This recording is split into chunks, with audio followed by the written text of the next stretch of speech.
Γεια σας, είμαι η Νατάσα και πήρα την απόφαση να τραβήξω ένα βίντεο για να το ανεβάσω στο YouTube. Μήπως και φιλοτιμηθούν και το δουν κάποιοι φαν του 2J, του γνωστού YouTuber που κάνει αστεία βίντεο.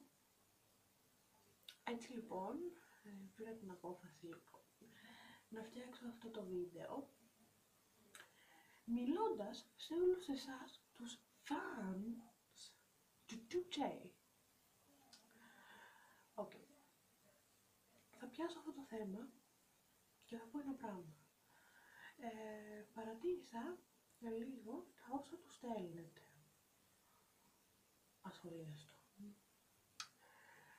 Έχετε σκεφτεί ποτέ ότι εσείς που του κάνετε ακριβά δώρα, ότι μπορεί να νιώθει πολύ άσχημα γι' αυτό?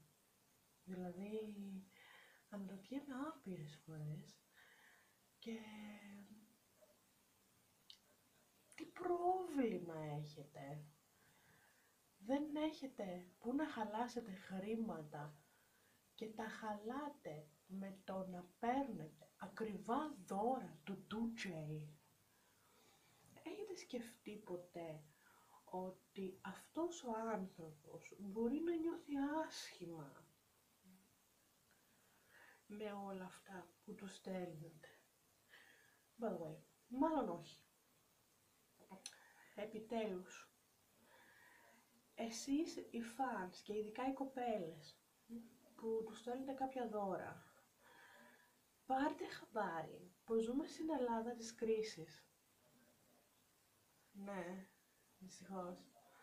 Σταματήστε επιτέλους να νομίζετε ότι δίνοντας τον 2J ακριβά δώρα θα του αποσπάσετε και την προσοχή.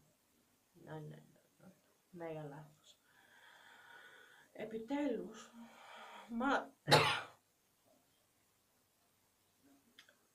επιτέλους μάθετε ότι αυτό δεν πρόκειται να γίνει. Δεν πρόκειται ο 2J να κάτσει να ασχοληθεί με ένα άτομο που του έστειλε κάποιο ακριβό δώρο. Αυτό ήθελα να πω. Επιτέλους δηλαδή, μάθετε να είσαστε σωστοί fans.